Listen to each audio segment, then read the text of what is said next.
Come on up. My name is Mike Selmer. I live at 1462 Indian Hills Drive. I wanted to point out, and which is very obvious from the number of people here, that this is an issue that motivates people significantly. This is a work day, mid-morning, and there are a lot of people that sacrificed to be here. And I hope you take all of their opinions and views very seriously. I wanted to, for my own sake, say that it's very important that money not be the basis of every decision that we make. That the quality of life for our community is just as important as economic development. And sacrificing protections for the aquifer in order to provide more economic development needs to be very carefully considered, because in the end it will hurt all of us if the aquifer is harmed in any way. That's it. Thank you. Thank you very much.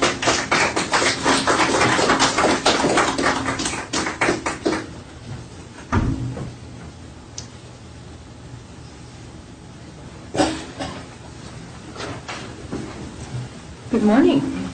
Good morning. I'm Martha Martinez Del Rio. Thank you, Madam Chairwoman, for letting us speak. I would like to add my voice to the opinions previously expressed that I oppose changes that would allow commercial development on this land. Thank you. Thank you. Good morning. Good morning. My name is Connor Mullen. I live in a small house at 511 South 12th Street. I'm a grad student. I'm looking forward to May when I finally get to graduate, and I'm starting to think about what I'm going to do with my learning and where I'd like to do that. Laramie is currently my top pick, but today's decision on the comprehensive plan could certainly influence or change that. I've been following the issue for a few months now, and on more than one occasion I've heard the officials here use a sort of because logic around the issue. The intersection at Grand and Bluebird is a major intersection, and it ought to be developed because of that. And while I think that they're right in one sense, it is a major intersection. I think that it is a major intersection in more than one way and ought not to be developed because of that. Let me explain. It's a major intersection for automobile traffic, as you know, but below the surface, it's also an intersection for our water, between the tops of those hills and City Springs, where we pull almost half of our drinking water. In those ways, it's a physical intersection, but with today's decision looming, it's also a bit of a socio-political intersection. Based on the way you decide today, you will influence the future of Laramie for good or bad. One way that I know today's decision will influence me is in thinking about my future. We've all heard the saying that Wyoming's greatest export is its youth, and I think a lot of things go into making that disappointment a reality. Some of those things we can change, like policy. Some of those things that we can't change, like the wind. But I think the issue on the table today affords us some choice in how much we want that saying to remain true for Laramie specifically. Making a decision that values a single piece of privately owned commercial development over the community's health and well-being is a decision that will inspire Laramie's younger population to go that much closer to researching the cost of living elsewhere. Making a decision that reinforces the idea that to be environmentally conscious is to be anti-business is a decision that will move Laramie's young families that much closer to calling relatives in other states to see what else is out there. Making a decision to amend the comprehensive plan in order to extend an individual's private property rights on or near the Casper Aquifer is a decision that will push yet another group of young people that much closer to leaving Wyoming. If you can't prioritize and protect one of the most basic human needs, then what's to keep us here? I would like to stay in Laramie and give back to a community that I love, but if I'm going to do that, I need some reassurance that my leaders are looking out for all of us and that they value stewardship in the same way that I do. If you take care of the land will take care of you. Just a show of hands, who's here in opposition to the amendment? Raise them high. Thank you. Thank you for your time. Thank you. Madam Chair, Commissioners, my name is Monica Leininger. I am a community organizer for an organization, Powder River Basin Resource Council. My My job is primarily to work with landowners that are impacted by different sorts of activity going around them. I just want to share a story from my work. I don't know if you know about the town of Pavilion, Wyoming, in central Wyoming, near Lander. Great rural community, a lot of great agricultural producers out there. There's been 13 years now of them living with polluted water. It is believed by some landowners there that that was caused by oil and gas activity. It's believed by others that it wasn't. Regardless, these people have water where you can hold a glass right here and you can smell the fumes coming off of it. A gentleman I know pretty well out there, his name's Louis Meeks, he tells me that he thinks he's just waiting to die at this point because he can't sell his house, he has no options to leave. He showers in this water every day. Thankfully, the state has provided bottled water up till now, but it's a huge part of their life where they can no longer live their livelihoods. They can no longer be the producers that have helped to make this state and to make this heritage that we all want to carry on today. So I just hope that with the decisions you make, we won't look back and see that Laramie is a ghost town like Pavilion is because we didn't protect our most valuable resource here. So that's all I have. Thank you.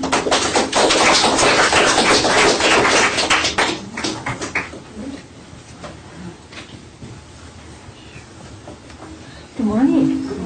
Did you get those cookies? No, I didn't get it done. I fell down on my job. I apologize. My name is Debbie Kastner. I am not an expert in any way on these issues. I live in Albany County, and I speak here as a member of the community. It is so heartening to see this room full and to see all the people in the hallway because clearly this is an important issue to everyone. I'm not a native of Wyoming or of Laramie, but one of the things that's really impressed me about this town is the community and the sense of community. And I would want to encourage you to do two things to support the community. One is transparency in research and information, so that everything that is presented to this commission in evaluating these issues are presented on the website so that the community, the experts, the non-experts can all look at it in completion as the way you are, so that we know what we're talking about and we can evaluate it expertly and personally. The other thing is I want to encourage everybody who's in the hallway, and there are a lot of them, to come up and add your voice. I encourage everybody who's sitting here to add your voice, say I am here, what I think matters, the community of Laramie matters, and water in the next 50 years and tomorrow is going to be the #1 issue in this world. So let's protect what we have because it's one of the most valuable assets of Laramie. Thank you. Thank you.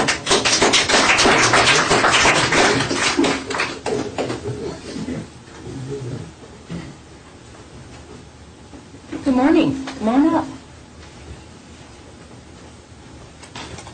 My name is Panda Blue Bear. I'm Kashaya. I don't originate from this part of the country. I originate from California next to the water. You have this many people here because water is life. It is their life. They shouldn't be taxed to death for it. They shouldn't have to make a certain income to have it. Long ago, before the settlers came, we all had water. We were alive. You three and whoever votes here today, you really need to think about it. You guys are already destroying the land with the fracking. You're already destroying your water with the fracking. Have you seen the cancer rise in this country? Sick and die. It's from our need and greed. That's what it's for. We think we need so many things. We do not need them. Takes 2.5 barrels of clean your drinking water to make a barrel of oil. Does that sound smart? These people, so many people here, they're fighting for their life. That's why they're here. Life shouldn't be taken to a vote. You understand? I am Kashaya. But all people here on this land are my people. Just like this land is my land. I will protect it. I am a water protector. I am a land defender. I am Kashaya. And I will continue to come into your courtrooms, into your courthouses, to protect my people. All my people. Think real good and hard. This isn't a money decision that you're making. This is a life decision you're making. I'm going to tell you something. If you decide wrongly, it will hit you too. You are not going to avoid it either. And if we do not make the right decisions about the waters now, we will all, in this room and outside of this room, we will all watch our children suffer and get sick and die. Do you understand? Water is life. It is our life source. Protect it as though you value your life. Oh. Thank you.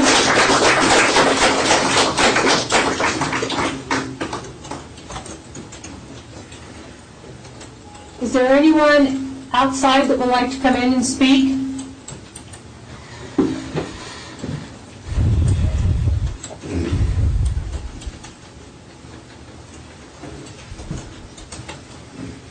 Good morning. Good morning, I'm Erin O'Doherty.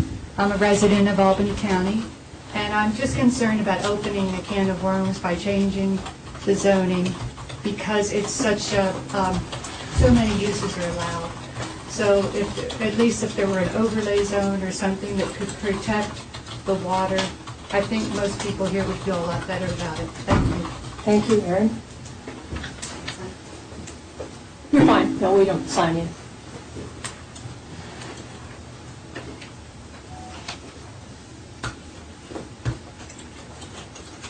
Is there anyone else that would like to speak? Good morning. Good morning.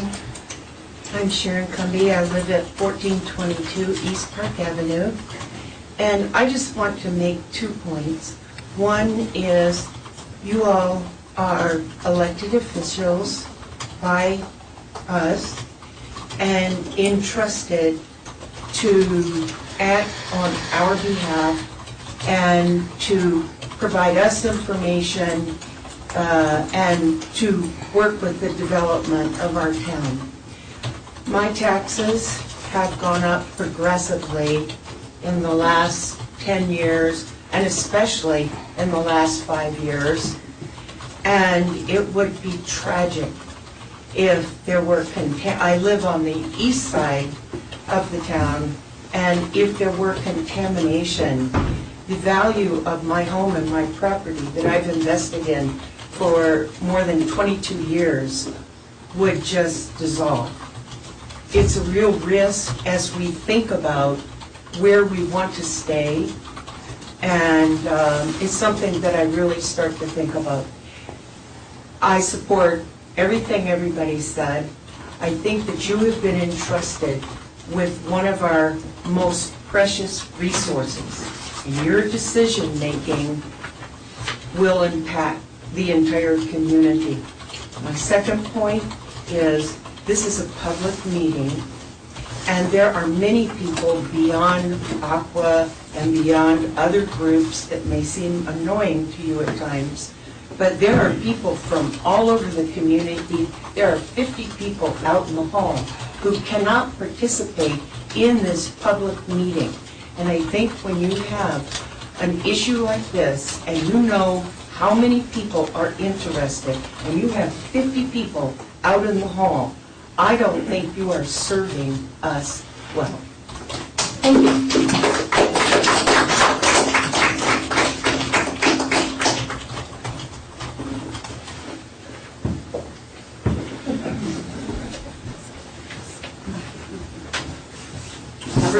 Chris Moody again. I apologize to make another comment. I don't think that there's any doubt how important water is, and I'm sure the commissioners, the three of you, feel the same way about water that everybody in this room does, okay? What we need to recognize, everybody out there, this and the commission, I think, you guys see it in terms of private property rights.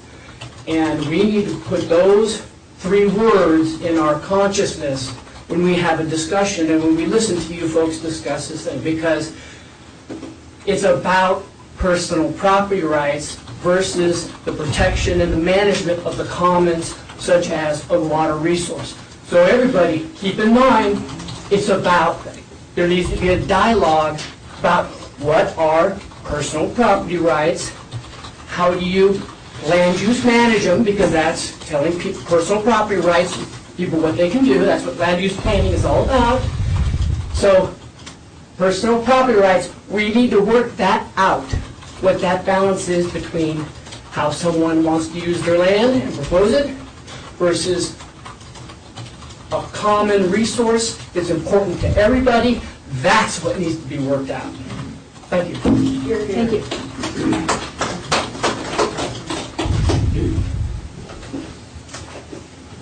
Is there anyone else that would like to speak? We can't hear you. They're talking to each other across. They're communicating. I'll ask one more time. Is there anyone else that would like to speak?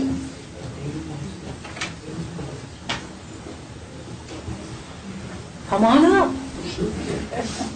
My name is Brian Wakus. I'm at 80 Eagleness Lane, Albany County. Can you speak louder? I live in the county on top of the aquifer in the south of town. I was also on the planning committee for the comprehensive plan in the early 2000s. At that time, we contacted everybody we could. We tried to get a lot of people involved. And one of the things that came from it at the time was to push development away from the east side of town. And if anything, if there was, put it out towards the west, the south, to the north, away from the aquifer. Now, very few people spoke against this. In fact, I right at the moment, I don't remember many people at all. After we were done with all our work and trying to involve the public, certain people on the east side of town who have property up there came out and questioned all the work that we did over a few years of work on this issue. Then, after that, that's when a lot of this information started changing on how we were, if we were going to develop the east side of town. When we came up with our conclusions, it was to protect the aquifer. There's many other places to develop. You don't need to go to the east side of town. Okay, that's one point. Now, the other thing I'm thinking is that there's different ideas on, is it safe to develop this area? Yes, no. Different people have different ideas. I think that we should err on the side of safety in this for the common good of all the people. And until they can prove that it is safe, I think that you should not go ahead with your plans. Thank you. Thank you very much.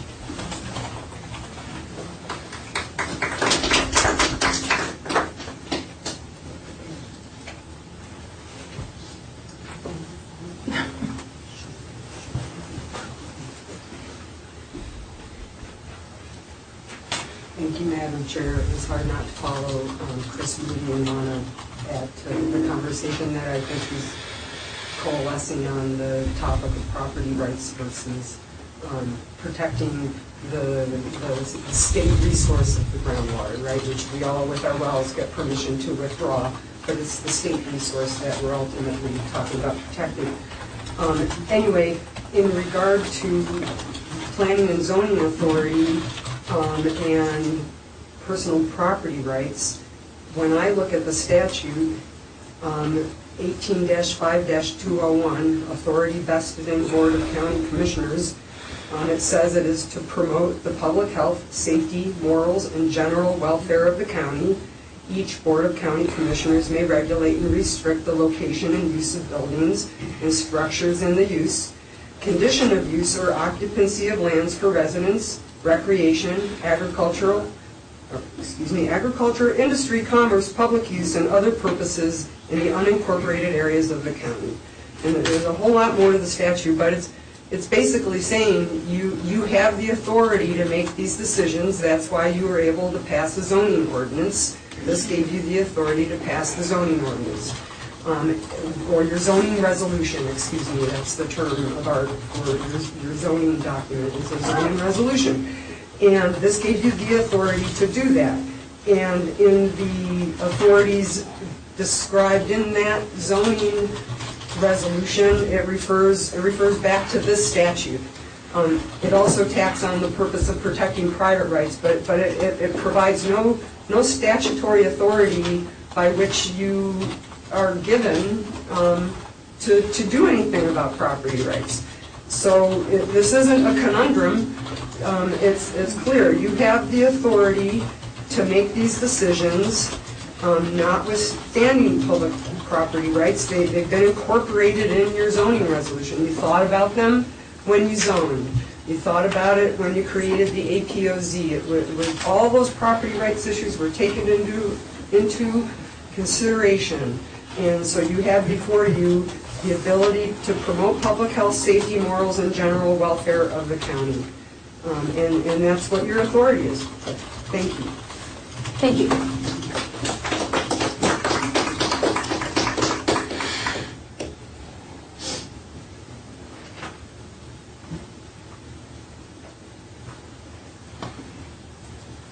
I'm Paul Taylor, 612 South 8th Street, just over here. I've been living here for 20 years. I want to support the majority, if not all of the comments that have been said today. I'm part of the mob at the back, so I think I'm going to speak for the mob and we can raise our hands, but we urge you to take leadership here, protect our aquifer, and oppose this amendment for the future of our community. So if all those agree, and so otherwise we could this could go on for 2 hours, right, 2 or 3 hours. So all those at the back, and that's the majority of them at the back, we oppose this amendment. Thank you. Thank you very much.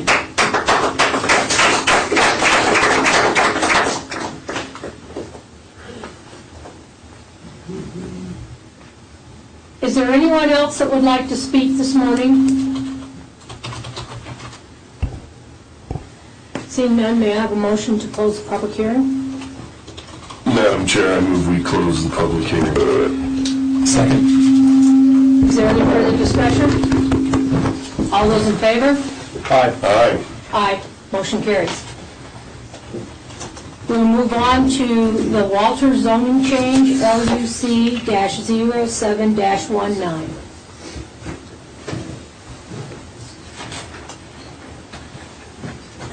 Is there anyone that would like to make a public comment on the Walter zoning change, LUC-07-19?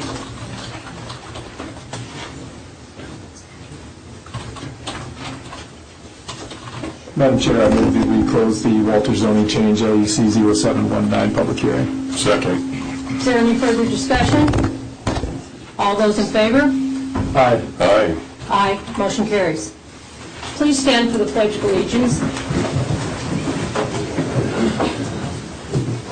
I pledge allegiance to the flag of the United States of America and to the republic for which it stands, one nation, under God, indivisible, with liberty and justice for all.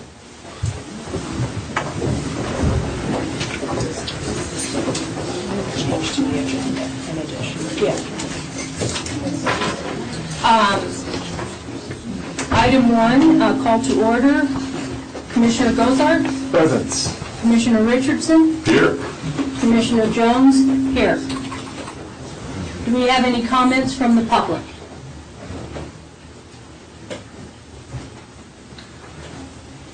Do we have any comments from the public? Here.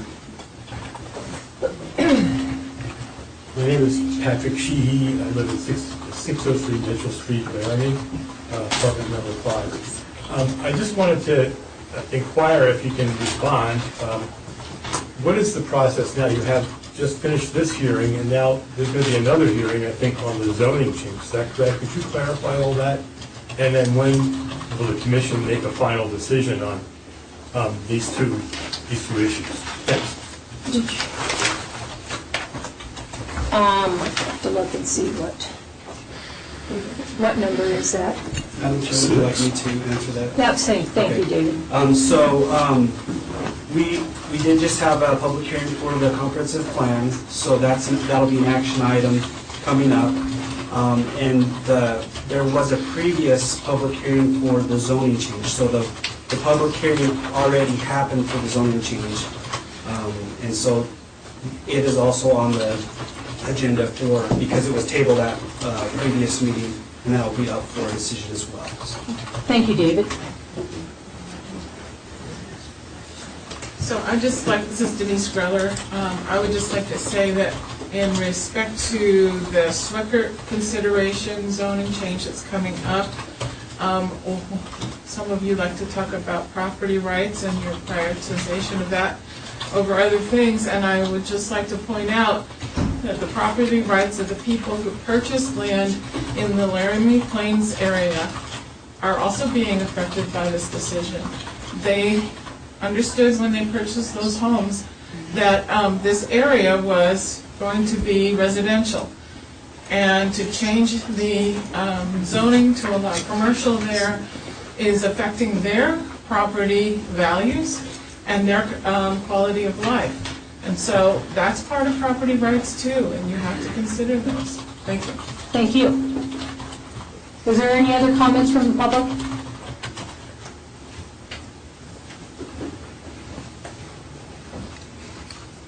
Good morning. I have some comments to make concerning the property in Laramie Plains. My name is Norm Bach, live at 2211 Fairview.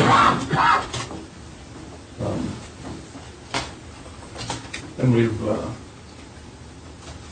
lived in that area since 1976, purchased property in 75.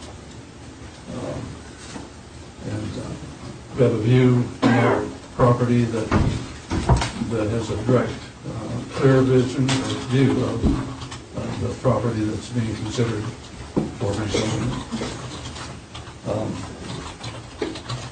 We also have views that extend over to the Snowy Range. We have views that extend up to Pole Mountain. And we appreciate that, and that's the reason that we selected that particular property. We enjoy the open space. We have and enjoy the opportunity to have wildlife come to our property, lay down and rest and feed and whatever on neighboring property. We've enjoyed watching the growing of a twin fawn antelope this spring, and watching them feed, frolic, and enjoy their lives in that area. And that's been that way for many years. Unfortunately, one of those fawns was hit by on the highway, adjacent to the intersection of Bluebird and the highway. Anyway, that has become our lifestyle. That's the reason that we purchased the property, that we built our home and lived there, raised our family, and that's the kind of lifestyle and that's the quality of life that we've developed for many, many years. And sure, we'd like to continue that for a few more years.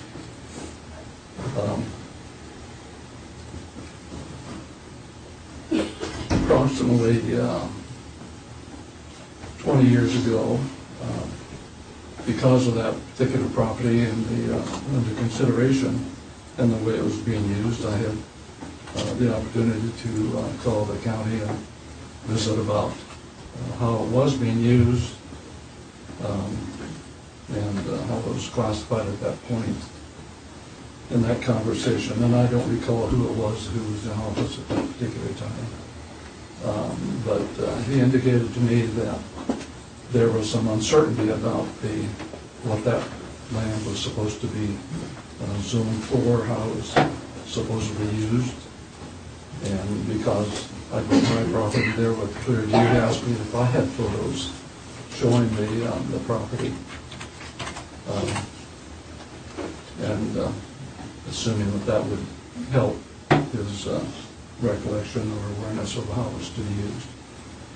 And I did not proceed. I'm sure I have photos. It was clear property at that time, just prairie.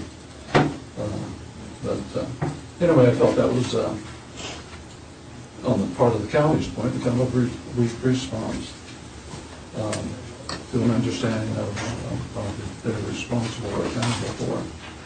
Approximately around that time, we had a neighbor who was interested in building a large metal building, storage building shop adjacent to our property. And again, that impaired our views and our space and so on. And so my wife and I, along with other community residents up there, used the legal process to try to prohibit that from occurring. And unfortunately, we were unsuccessful in doing so. And at this point, if you drive through the area, you'll notice an abundance of large buildings for various uses. But that, again, has also impacted the value and the quality of life that we have enjoyed. But again, that's why we were there, or why we lived there, and that's why we'd like to continue there. The proposal to create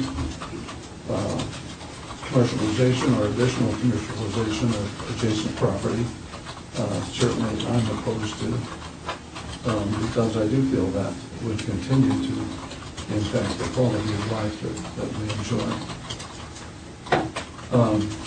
I applaud Commissioner Gosar for providing information through the Boomerang concerning this proposal and discussing the whole issue.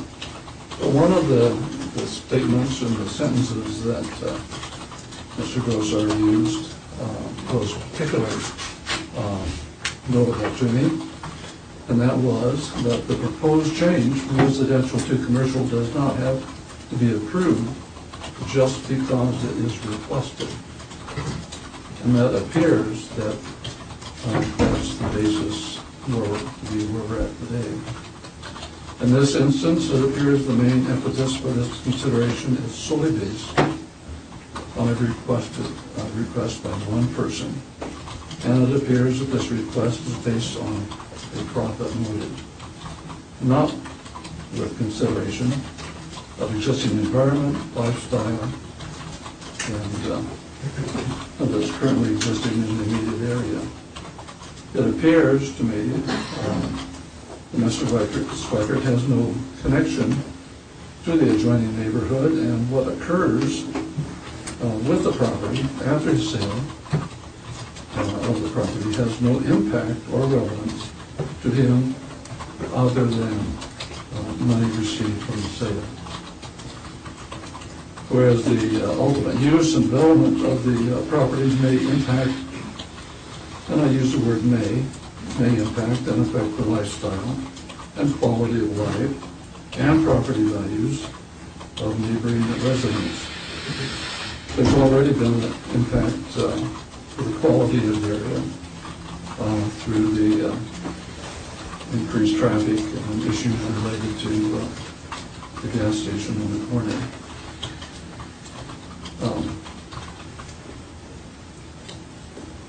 It appears to me that the existing lifestyle commitment and demonstrated investment of those residing in the area, in the Laramie Plains subdivision, and the quality of life established by those residing in that area should be valued over one profit-driven request. In fact, it should be noted that if once the zoning is changed and the property is sold, the new owner will be able to proceed as he sees fit within the guidelines of the zoning classification. And those living in that area, immediate area, will be given full regard. But again, there appears to be one request for the change and more than one in opposition to the request. So I ask, do numbers matter in the process? Does the preserving established lifestyle and maintaining quality of life matter?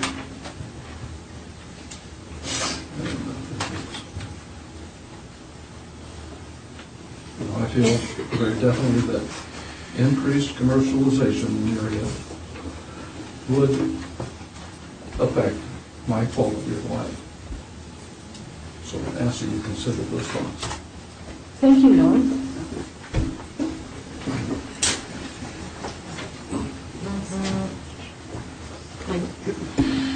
My name is Vi Moats. We live at 2101 Fairview, which is right across the alley from where this proposed zone change is.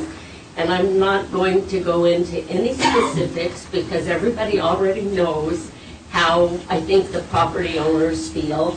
And so my greatest prayer is for you good people who are in the process of having to decide with input and all of that to decline the zoning change just to protect our lifestyle. We've been out there for 46 years and it certainly has changed a lot. And I don't mind some change, but please consider very carefully. Thank you very much. Thank you.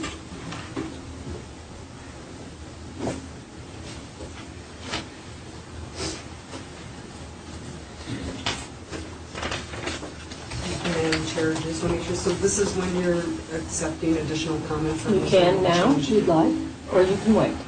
Well, since everybody's doing it, let's get it over with. Well, I guess first of all, when this last came up on December 3rd, I had given you a long thing. I spent some time writing, and I just didn't see it in the public record, so I wasn't sure why it wasn't included in the batch of documents. So anyway, just because I worked hard on it, and I also think I made some reasonable points about.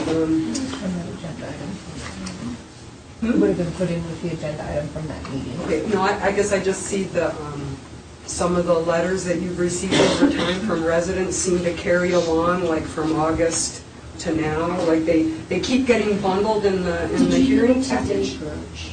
Oh, we didn't get to David then. So David then would. Okay, I passed it out to all of you guys on December 3rd. So that's, next time I'll be clearer about like handing them and saying, can I please make this part of the public record? So at any rate, I guess the issues that I brought up, considering the findings that you have to make that are necessary for approval, this first one is the application being provided, you got that. Second, is that it's generally consistent with the Albany County Comprehensive Plan. That's why you had the hearing on that has to change to track with the zoning change, even though I would think the comprehensive plan would lead on where commercial goes as opposed to following. But nonetheless, I brought up the issue about traffic concerns in the area. I know you hear a lot of them already because of the redirected high school traffic of people coming from West Laramie and taking advantage of the highway and going through the neighborhoods there. And I had focused on the part that Randy Greisbach wrote in his email about access points not being meeting the standards and creating a potentially dangerous situation, as well as a long list of negative outcomes that come from not following highway access recommendations. So it sounded like everybody was happy to hang their hat on the first part of his email that said, basically, no comment on the zone change. So I followed up with him with a phone call because knowing how he feels about like the entryway on 3rd Street where Bosler comes in right away, the highway department they seem to care a lot about how development happens in the city in these places where access isn't good. So I called him on December 12th. And I asked him about this, and he said the reason he stated that he has no comment on the zone changes, that he typically never comments on zone changes. That's not in his purview. He can't comment until you give him a site plan for what's going to go in there. So he's saying basically, I have no comment on the zone change because it's not my purview to comment yet.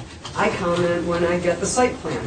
And when I get the site plan, say for a mobile home park, then he would start saying, oh, you might need a traffic light here. You know, he'll want to see the certain number of traffic departures per hour that triggers a light.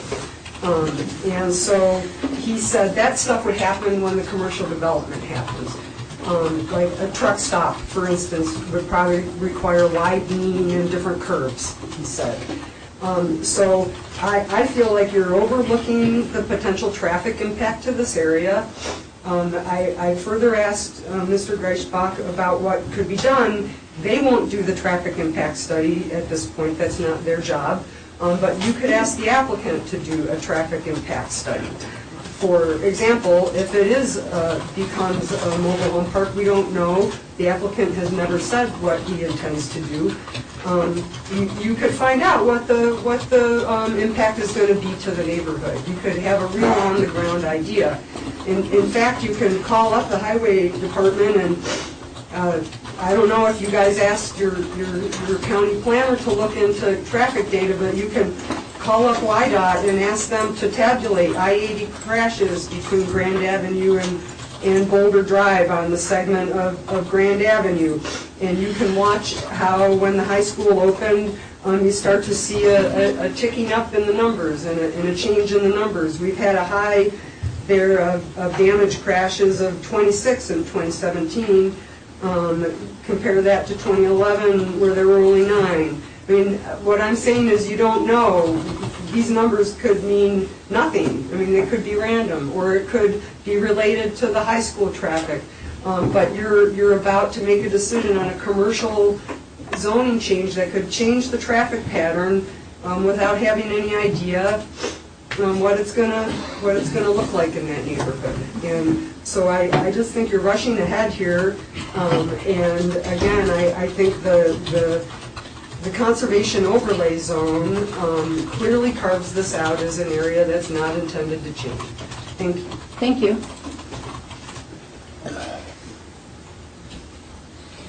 Madam Chair, for clarification, Ms. White from Jackie Gonzalez County Clerk's Office, it was made part of the record, those comments, on December 3rd. It was included in the record for the county commissioners, but we now are forwarding it over to Mr. Birch so he has it as well.